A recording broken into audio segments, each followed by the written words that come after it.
When it comes to buying a used trailer, it can turn into an adventure. Maybe a smooth ride, it may be a rough one. Stay tuned, come along with us, and let's go for a ride. In the last year or maybe 2 years, I've seen used trailer sales on the rise and used trailer purchases on the rise. I think that's for a couple of reasons. One is because of the economy, the cost of new trailers, and everybody's looking for a good deal, and there's a few out there that are looking just to make a buck, maybe wanting to flip that trailer and or maybe pawn their problem off on you. It can be scary when buying a new trailer or a used trailer. Really, you're gonna purchase it one of three ways. It's gonna be through a dealership, maybe an auction, or from an individual. You are limited on your inspection of those used units based on how you buy it. If you buy it from a dealership, it could come with some paperwork, it could come with some service records, or it may be an as-is, where-is, which is going to be a lot of your auction sites. If you're buying from an auction, you may physically go and view the trailer at a specified time, but it may be an as-is or an online only. You can just look at some pictures of it. You really don't know the history of it, and it's just a gamble, if you will. When you're buying it from an individual, if it's someone you know and someone you trust, you can get an honest account of what's been done to it or what hasn't been done to it. If you're buying from somebody you don't know, they may say it's been maintained, it's ready to go. My favorite one when it comes to buying any type of vehicle is everybody always says, and I don't know why, man, I wouldn't be afraid to drive that thing or to tow that thing all the way to California and back. I don't know. I'm going to suggest no matter how you purchase that, if it's one of those three ways, that you at least lay hands on it if you decide to do that. But we're going to show you a few things to look for today if you have an opportunity to do a pre-purchase inspection, or if you bought it in an auction and now that it's yours, what to look for before you put it into service. This used horse trailer was bought at auction, I believe. It does have an auction number on the front of it. So likely you were only allowed to do a visual or online inspection. It's an as-is, where-is. One thing that I didn't mention when buying a trailer, depending upon your state, you need to make sure that you're going to have the proper documentation like title, MSO, MCO, just to make sure that you can get it in your name. So on this unit, we're not necessarily doing a once over for the customer, but while we have it in here, we are going to look to see if there's anything that's crazy that we can relay that to the customer just to help them out if they need to address that. The reason it was brought in, it was missing or had a broke lug stud that's going to be on this wheel. The coupler was hard to latch, and they want to take a look at the brakes to see if they're wired correctly because they don't feel like the brakes are working. So the first thing I noticed was how rusty that the lug nuts were. We did identify that it was this wheel. It's missing a lug nut, but it doesn't have a broke stud. If you can see it right there, there is a stud. It does have threads. It's just way too short. So at some point, that stud has been replaced for whatever reason. Could have broke off, could have come loose. They replaced it with a stud that's way too short. There's no possible way to get a nut onto that. Now, I don't know why they wouldn't have just went and got the correct stud and went ahead and put a nut on it. So that does concern me a little bit. One thing that I like to look for, if you see a used trailer and you've got one drum that has new studs in it, but the drum looks old, that always concerns me a little bit. You can't ask the question, hey, has this lost a wheel? Many times when you lose a wheel, no matter what size the axle is, if it shears all the studs off, 9 out of 10 times it ruins the drum or the idler hub that it's on, and it ruins the wheel. That's not the end of the world, but that may be a cost that you're going to have to put some money into before you can put it into service. So on this one, we know we're going to have to tear it down because it is a brake drum. So to get the stud out, the drum has to come completely off. While we've got this one off, we're going to do a visual inspection on the brakes on this to see if they're in good working order, to see if they need to be serviced. The other thing that immediately concerns me on this is the condition of the bearings. As you can see there, the plugs and the Easy Lube caps, they have seen better days, and it's like that on both of them. And there is a little bit of wiggle in here. You may not be able to see or hear that on camera. This one you may. This one was a little bit louder. So that was making a little noise. So my recommendation, whether you're taking this into a shop or whether you've purchased something like this used, I'm going to say go ahead and tear it down. So let's go ahead and rip this one down. Let's see what's on the inside and see what kind of treasures we find. All right, let's see what's behind door number 1. Some good looking grease in there.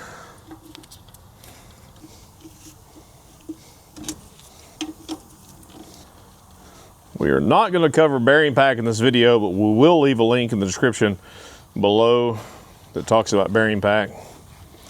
Now, whether or not the bearings have any grease is yet to be seen, but the grease cap has a lot. You know what that's good for? Absolutely nothing, other than sometimes you get so much grease in there it causes you to sling the cap off of it. So we'll do a quick wipe on this bearing to see if we see anything immediately crazy. It has some discoloration. For all of y'all out there, this is a Poland bearing.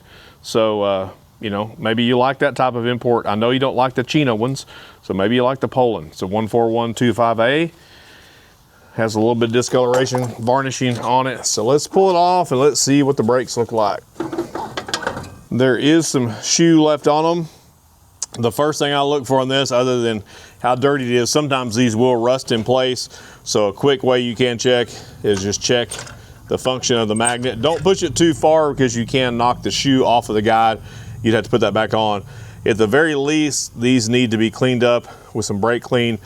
Something else I like to check, you just have to be careful when doing this. So if you don't feel confident, don't, because you could damage it. I'm gonna get a flathead screwdriver real quick and I'm gonna show you something. Most brake shoes today are bonded. They're not riveted, so that means there's actually some type of adhesive that holds the shoe to the steel. You have a couple places you can look here to check the thickness on it. Many times these will wear out towards the front. You can feel a little bit of ridge. The other thing you want to look for, if we can swing the camera around, and it's going to be hard to tell with it dirty, so I'm going to say, you know, at least put some brake cleaner over it. Clean all the brake dust off you can with brake cleaner. Run some sandpaper on it, and we may do that here in a little bit just to see if you can see any cracking. Some cracking is acceptable and is normal, but excessive cracking, discoloration, and a lot of shoe material being chipped out would be a good time to replace that. So what I'm going to show you here, I like to take a flathead screwdriver, and you have to do this very lightly. Take it in some of these areas where that little divot is, because over time these will come loose. Many times you can see it right away. That will become, the bond will have released right here, and you can literally just peel this shoe off. If it looks loose, if you have any question, for the cost of what this is to replace is not much.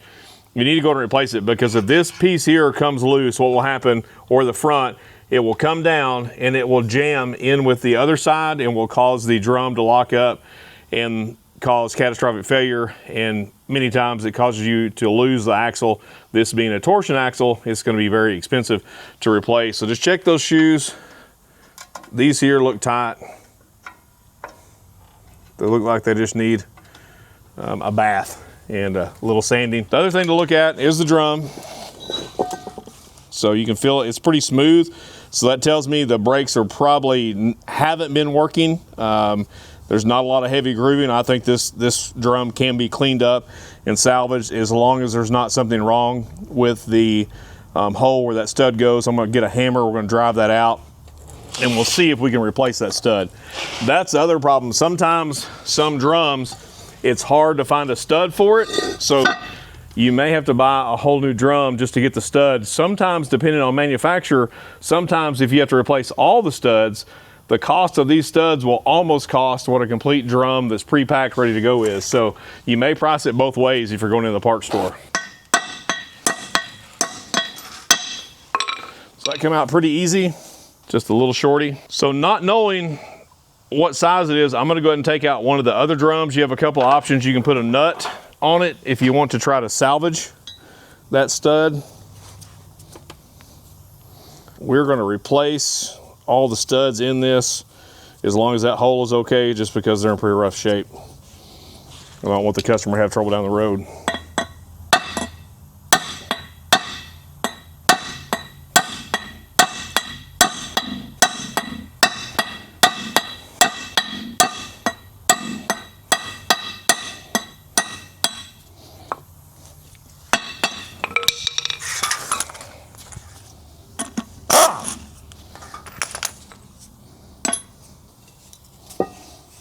So now we'll take that and see if we can go match it up. So this is a stud we removed that was in question.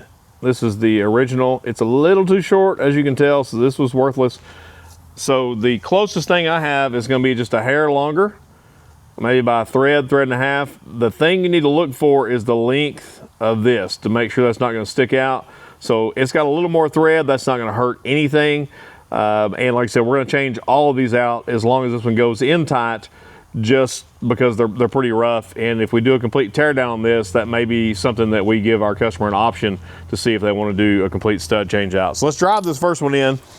There's a couple ways to do this. I see some people put the stud in, take a lug nut and just run it down with the impact to suck it in there. I'm not a fan of that unless you're using, they do make a tool that is for that. Lyle makes a pretty good one. I'll leave a link in the description if I can find it, that does work off that. But basically it's got a spot for the cone nut to go in so you don't put it in a bind and potentially damage or pull the threads. Most of the time you can just drive one in with a punch or a drift.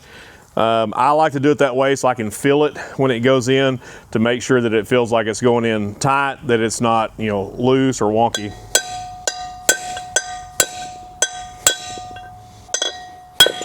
And you can hear the sound change there. That's how we know that we're there. And you can also feel it when it bottoms out.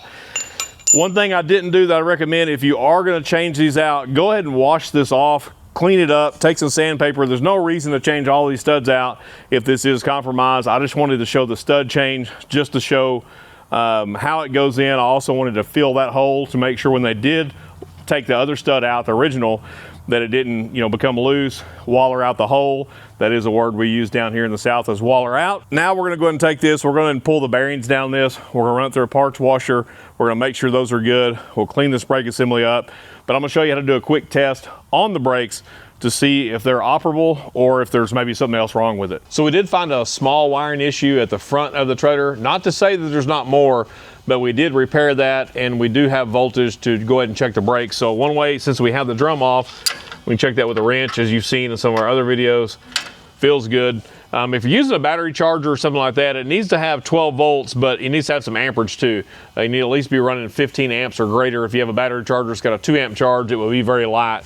We can go ahead and check this front axle here because we do have the trailer elevated on the jack stand, so we can simply roll it.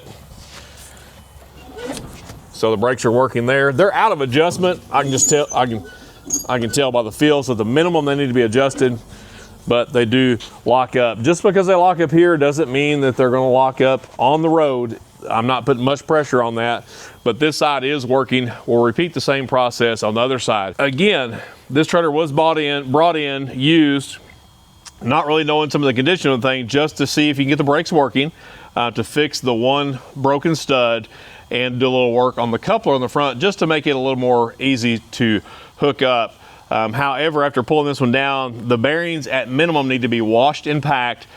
Good chance they're going to need to be replaced. That's something that we can relay that to the customer and give them the option to go ahead and do that bearing pack and replacement, or just to make them aware, and they may want to DIY it. We can sell them the parts, and there's nothing wrong with that. Doesn't matter to me who does it, whether you do it, shop does it, as long as it gets done and it gets safe. I'm sure the other side will be in the same condition. But again, for me, if I were to buy this used, even if I bought it from my buddy that I know, his maintenance thoughts and skills may not match mine. So I'm going to tear everything down just so I physically can see it, touch it, and just to know that it's good to go down the road. We're going to go ahead and look at a couple other things, and we'll talk about the differences between like a used utility and a horse trailer, a couple of different things to look for on that. So let's jump right into that.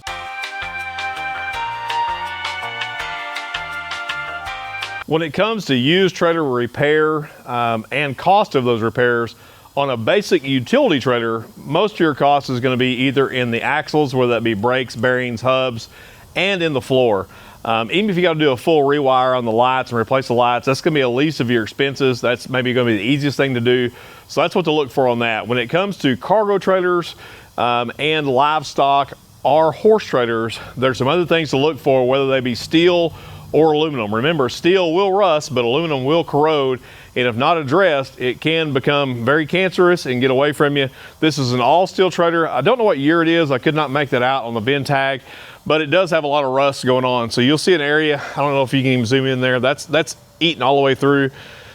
That really needs to be cut out, sectioned, and fixed. At the very least, it needs to be descaled, put some rust neutralizer on it, just to slow it down. What I do see people do, unfortunately, when selling a used trailer, they will cover that with some type of body filler, better known as Bondo, and that is not good. All that's going to do is just cover it up for a little time. Lipstick on a pig is what that is, but that's going to pop off. It's going to continue to rust. Rust will continue under Bondo. Even if it's clean steel, if it has any type of surface rust on it and doesn't have some type of epoxy or something, it will come through the Bondo and come through the paint. On this tack room door, you'll see bubbles like this. You'll see this on steel and aluminum as well. Probably this whole lower section of this door would need to be sectioned and replaced. It's probably too far gone. You can see holes all the way through it. But again, depending on what you want to do in your skill level, you can just descale and at least put some rust neutralizer on there, some primer and some paint, just to buy you a little time. But it's not going to completely stop it. It is going to continue. On a stock treader or a horse treader like this, if it has a two-piece pan, so like if it's angle iron here or flat bar and this side panel goes in, that is a place for rust to start. As you can see, it has started. It will be in behind this metal. You are limited on what you can do there. Again, you can buy a scaling tool, descale that, rust neutralize it, primer and paint. If it's too far gone, this would have to be sectioned as well. And that can turn into a big job, as you can see on these square tubing uprights as well. These are structural. This is also structural. This is not here just to keep the wind out. It is a structural component of the treader, so you need to be aware of that. Any of the running boards, that's other place where that starts. And we're going to talk about here shortly when we move around to the back, really what kicks this off. It's really not so much from the outside. It is something that happens from the inside. But just check it out all over. Check your roof out. Check up here where this aluminum strip here that has a vinyl insert, that just is a trim piece to cover your roof cap where it rolls over the side panel. Sometimes that can be taken off and just the rust cleaned up behind it. But those are just some things to look for, because if you buy a completely rusted out treader, it honestly may be to the point to where it's non-repairable, or even if you have the capabilities, it will cost so much to repair this, it's just not cost effective to do it. So let's go around to the back. This treader is locked, so we're not going to look inside it, but I'm going to show you something that is one of my biggest fears, and the thing that I'm going to look at on a livestock treader of any kind. I'm going to look at the running gear like I just showed you first, because if it needs a new axle, brakes, and bearings, that's going to cost a chunk of change, or tires. The other thing, I'm going to look inside of it. If we can bend the camera down here, we have these wood chips here. And then underneath the wood chips, we have a rubber mat. That is for normally hauling horses. It cushions their feet. It soaks up urine and manure. Here is the problem with this. It soaks up urine and manure. This right here will trap moisture underneath. So if you're looking at buying a used treader, if it has any type of rubber mat or stall mat in it, you need to look underneath if the seller will allow you to do that, whether that be wood floor, steel floor, or aluminum. I've seen aluminum treaders with holes, rotted out in the center of it underneath those stall mats as big as a 55-gallon trash can. So you have to be aware of that. Same thing with steel. When it comes to that point, especially on aluminum, if you have that much corrosion, you've likely compromised the superstructure underneath, and it may cost you, thousands of dollars instead of hundreds of dollars. If you decide to go this route, purchase a treader, I'm going to recommend you remove these on a regular basis and wash that out and clean it out. Most people don't do that, and it does decrease the life of the treader. The rust you see around the sides is from urine, from animal urine and manure. It's just puddled on those sides. It can't dry out, it can't escape. Then it gets water in there from rain or whatever have you if you have an open side, and it just begins to rot out the structure. And once the rust starts, you've got to get on it pretty quick, or it can just eat the whole treader up. So on livestock treaders, there may be lots of little things to look at. You look at hinges, stuff like that, but your main concern needs to be the running gear underneath and the condition of the material it's made out of, to make sure it doesn't have heavy corrosion if it's aluminum, or rust, or if it's a hybrid. There are some units that have both types of material. And that being said, if you have a treader that has steel and aluminum structures, if the steel is not coated correctly or the aluminum not coated correctly, when those are attached together, that can cause rot. That can cause that to prematurely corrode out. They have to be coated. You can't mix steel and aluminum. It gets all kinds of funky on there. So just make sure you can do a walk around if possible. You can always ask the seller if you can do have a mechanical inspection done on it. You may take it to a shop. They're likely going to charge you if they're going to jack it up. You may pay $300 to $500. You can also do that if you're buying a used automobile. If the seller won't allow you to do that, you may try to negotiate the price, or you may just decide, hey, you know, maybe they're trying to hide something. I don't want to go that route. But if you're buying auction, you know, it's really as is where is. And there's nothing wrong with that as long as you have the capability or the time and or money to make those repairs. But just make sure if you're buying that used trailer, make sure that you get it in good working order that's safe to go on the road, so that your adventure will be a memorable one in a good way and not be a catastrophe. So check out our links below. We'll leave several videos that will cover some of the things if you do buy that used trailer or already own that used trailer, that will help you in maintaining it, maybe even rebuilding parts of it. And we will see you down the road.